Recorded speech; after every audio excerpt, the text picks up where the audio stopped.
Existem mais de 3.000 espécies de cobras no planeta. Cerca de 600 espécies são venenosas e apenas 7% podem matar ou ferir um ser humano. Na África, são 137 espécies de cobras perigosas. Eu vou me encontrar com algumas delas. Animais de sangue frio. Assim são conhecidos os répteis e anfíbios. Um nome que nada tem a ver com a periculosidade das espécies é uma referência ao metabolismo deles, que para se aquecer necessita de ambientes ou objetos quentes.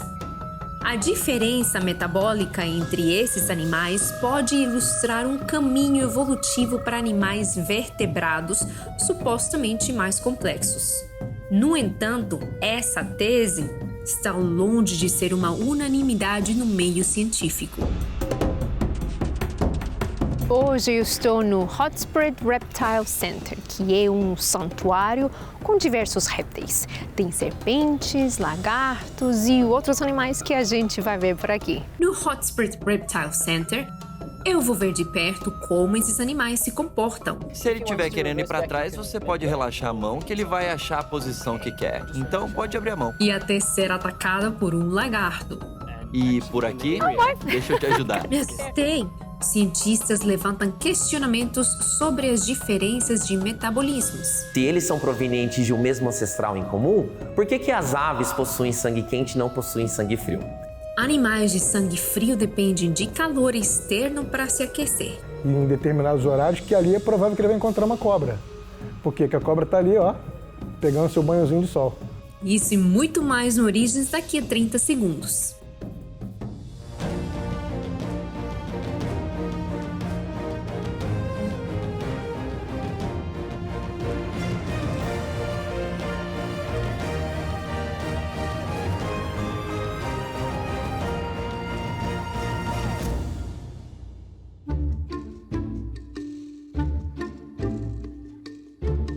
Em uma pequena cidade na África do Sul, fica o Hot Spring Reptile Center, um santuário de répteis que cuida de dezenas de espécies de cobras, lagartos, tartarugas e até camaleões. E aqui eu vou conversar com o Chris. Ele é o dono do local e vai acompanhar a gente para uma conversa para explicar o funcionamento do metabolismo dos répteis. No momento da gravação era inverno na África do Sul e quis saber se isso impacta a forma como os animais se comportam. Estamos filmando durante o inverno aqui na África do Sul, mas como você pode ver em casa, não estamos usando nenhuma roupa de inverno. O clima é algo que deve ser considerado para os répteis?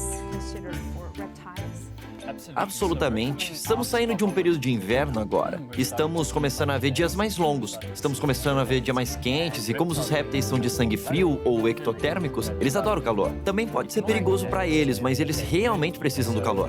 Qual seria a melhor condição para que eles possam viver bem? Felizmente, aqui em nossa região está sempre quente. As cobras adoram a chuva e com a chuva vêm todos os outros animais que existem no ecossistema. Os insetos, também os sapos. Então, sempre que a chuva chega, a região do Bushveld se enche de vida. E muitas cobras comem todos esses diferentes animais. Então, assim que as presas se tornam abundantes, as cobras saem com força total. Com um sistema baseado em baixo fluxo de energia, os répteis, assim como anfíbios, necessitam de fontes externas para regular a temperatura interna. Então eles estão sempre dependendo dos ambientes. Veja que não tem, se você pensar na distribuição desses animais, você não encontra com grande frequência répteis em lugares de temperatura que vai muito abaixo. Eles normalmente gostam de lugares mais quentes. Ou então, quando eles vivem nesses lugares, eles têm que ter outras adaptações, às vezes até de comportamento, para se enfiar numa toquinha quente. No período, sei lá, do inverno, ele vai dar uma espécie de uma hibernada, uma coisa assim. Ele não aguenta. Você vê, o sujeito que vai entrar no mato, por exemplo, está acostumado a entrar no mato, até em florestas tropicais, ele sabe que tem certos lugares na mata, normalmente de clareira, e em determinados horários, que ali é provável que ele vai encontrar uma cobra. Por quê? Porque a cobra está ali, ó, pegando seu banhozinho de sol. O interessante é como é que ela sabe que ela precisa disso, né?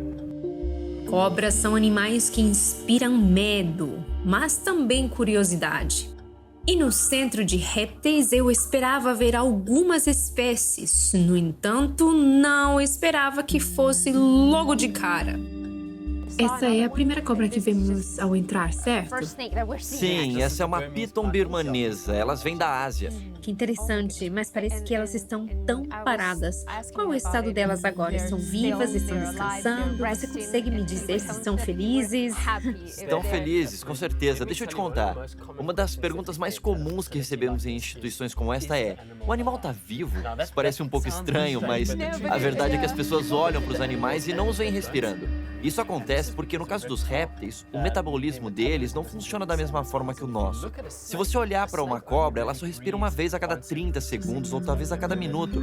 Então os visitantes vêm aqui, eles olham e pensam: como esse animal pode estar vivo? Não está respirando. E não está se mexendo. Não está se mexendo. Então, se você é um réptil, é tudo uma questão de conservar sua energia. Você só se mexe se for absolutamente necessário. Répteis em geral são conhecidos popularmente como animais de sangue frio. E isso não é por serem predadores ou algo do tipo, mas sim pela condição metabólica deles. Sangue frio é uma referência ao fato dos répteis serem ectotérmicos. Ecto é uma palavra grega para externo e térmico é relativo a calor. Portanto, ectotérmicos obtêm calor por fontes externas.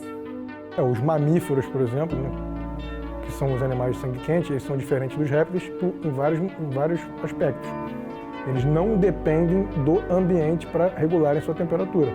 Eles são animais que têm a capacidade fisiológica, anatômica, de regular sua temperatura. São os de sangue quente, de fato é sangue quente, que para eles a fonte de energia para aquecer o corpo não está no sol, está no que eles se alimentam.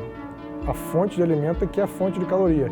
E o corpo deles, a fisiologia, um negócio altamente complexo, consegue regular essa temperatura. Então, eles se mantém quente o tempo inteiro. Com um sistema altamente complexo, em casos de muito calor, os sangue frio liberam proteínas de choque térmico, que ajudam a estabilizar outras proteínas.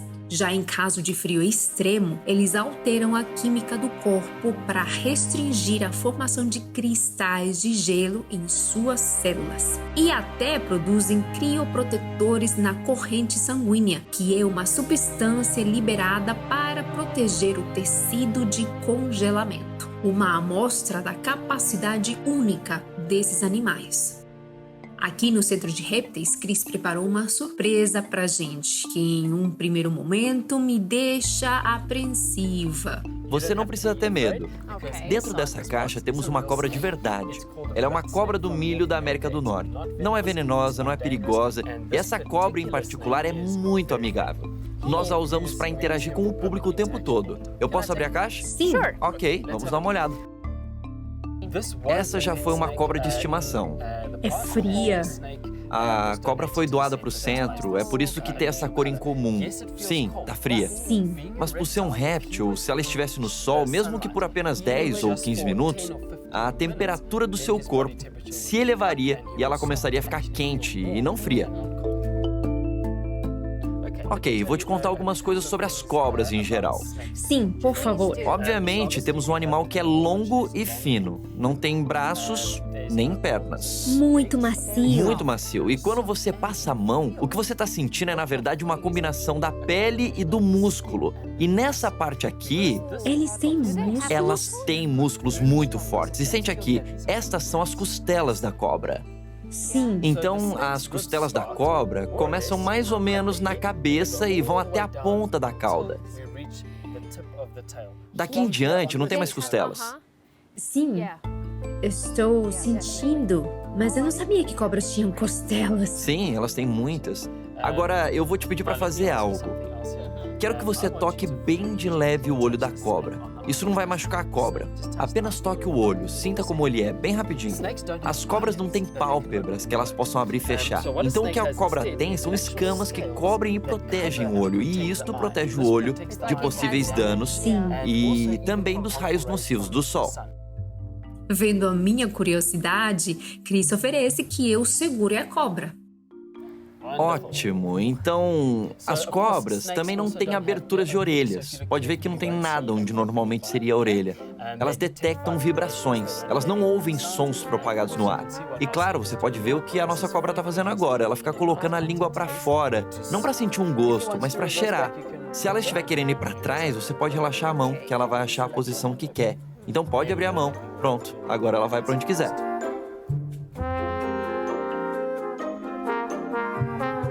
Então, imagine uma cobra como esta comendo um roedor que é 2 ou 3 vezes maior do que o tamanho da própria cabeça. O animal vai percorrer o corpo, passando pelo fígado, passando pelos pulmões, até chegar ao estômago. E os órgãos da cobra se movem ligeiramente para que o alimento possa chegar onde deve chegar.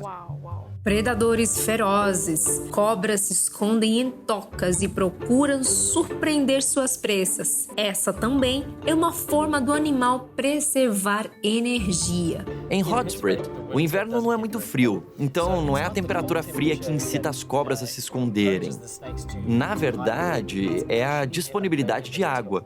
Aqui no centro temos muitos poços, temos cercados que são abertos. E isso é que elas gostam. Exato, elas buscam água. Precisam de água. Mas na natureza, em campo aberto, há muito pouca água disponível. E por causa disso, a maioria das serpentes continuará escondida.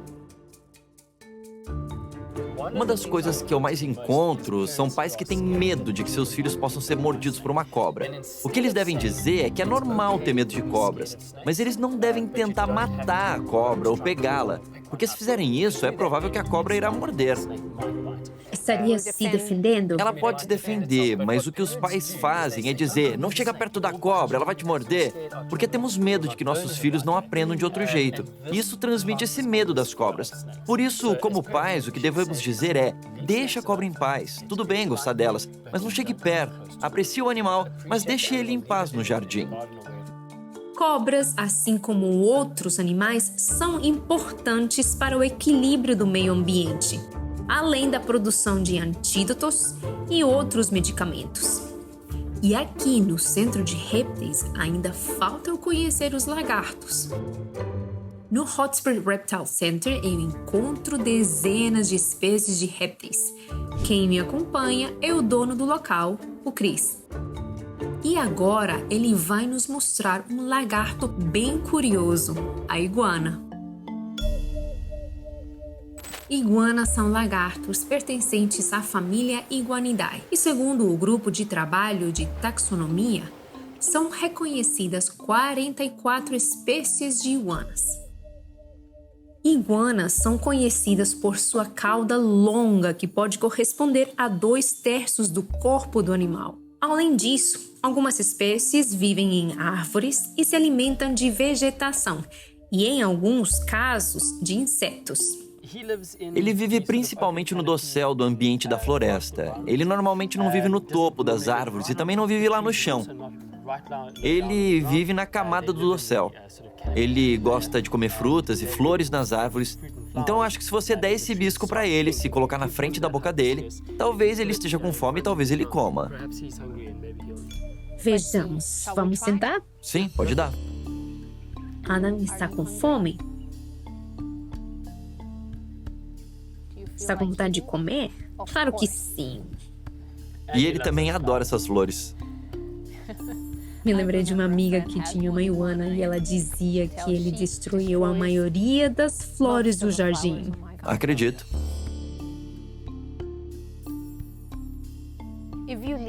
Se você deixar ele solto aqui, ele fugiria? Ele gosta de andar pelo jardim. Por isso, às vezes, nós tiramos ele da jaula e ficamos só olhando e deixamos que ele faça o que quiser. Ele gosta muito de passear pelo centro. Mas se eu o deixasse aqui e fosse limpar outra coisa, quando eu voltasse, ele provavelmente estaria em uma dessas árvores e eu nunca mais conseguiria pegá-lo de novo. Então, temos que ficar de olho, senão ele poderia sumir. Entendi. Vamos ver pra onde ele vai. Tá vendo que ele tá lambendo o chão? Ele não tá degustando o chão. É assim que muitos lagartos coletam informações. Então, ele está lambendo o chão, transferindo o cheiro para o que é conhecido como órgão de Jacobson no céu da sua boca. E muitos animais usam esse tipo de órgão. Então, ele está apenas explorando o seu ambiente. Será que ele vai escalar? Eu não sei, vamos ver. Ah, ele quer os treus. Ele está comendo? Sim, ele tá comendo. Eu pensei que ele não tivesse gostado da nossa companhia, mas talvez ele esteja só com fome. Parece que sim. Iguanas, assim como outros répteis, possuem um metabolismo anaeróbico, onde não se utiliza oxigênio para a produção de energia. Nós, seres humanos, utilizamos em sua grande maioria do tempo o metabolismo aeróbico, em que o oxigênio é transportado pela corrente sanguínea e, junto de gordura e carboidratos, produz energia. Por isso que durante uma atividade física, o corpo tenta compensar a energia com o envio de mais oxigênio ao sangue, aumentando o nosso batimento cardíaco. Já o metabolismo anaeróbico, a energia é obtida por reações químicas sem oxigênio, o que gera menos energia. No entanto, permite uma explosão repentina de energia a curto prazo. Por isso, répteis permanecem mais tempo parados e em pequenos momentos realizam movimentos rápidos e certeiros. Os animais de sangue frio, eles foram programados para estarem ambientalizados para não perder calor. É claro que através disso nós entendemos o processo de adaptação. Mas o que nós conseguimos compreender? Que esses animais de sangue frios, eles foram programados a viverem dessa forma. Você sabe que os répteis têm uma relação muito íntima com o sol e o calor. Seus corpos exigem isso. Mas para certas espécies, principalmente lagartos, mas também outras espécies, eles têm uma relação ainda mais importante com o sol. Assim como nossa pele produz vitamina D, o mesmo acontece com a deles. E nossa pele também precisa da luz solar para poder produzir essa vitamina. Certo. Por causa da baixa energia, alguns répteis conseguem passar meses sem comida. Muitas espécies de cobras e lagartos podem sobreviver em ambientes extremos, como o deserto, ou em ambientes arborizados, como o lagarto que estamos prestes a conhecer no Centro de Répteis. Sempre fica muito estranho quando eles estão sentados nessas árvores pequenas. Parecem estar o tempo todo muito desconfortáveis. Agora você vai ver que ele tem garras muito afiadas, que ele usa para escalar. E para se agarrar à árvore. Exato. E para evitar predadores e coisas assim. O nome deste lagarto em particular é Rockstar. Porque ele é uma estrela do rock? Ele é um campeão. Ele é um lagartinho muito legal. Note que ele tem uma língua grande, comprida, como uma cobra. Sim. Ele é um lagarto monitor e eles são muito comuns na área. Eles podem chegar a cerca do triplo desse tamanho. Portanto, é um lagarto bastante grande. E uma das razões pelas quais eles são tão bem-sucedidos é porque eles consomem qualquer coisa que eles possam pegar. Então eles comem aranhas, comem escorpiões, comem caranguejos. Apesar de não se alimentar de animais vertebrados, eles podem atacar quando se sentem indefesos. Eles têm algumas espécies venenosas, eles são bem fortes. É um lagartinho bem durão. E por aqui... Me assustei! Deixa eu te ajudar. Na região existe um mito de que estes lagartos dão azar. Comparado com outros répteis, ele é bem duro. Escamas muito duras, com certeza. São escamas muito duras. Recuperada do susto, deixamos o lagarto voltar para a árvore para continuar a nossa conversa.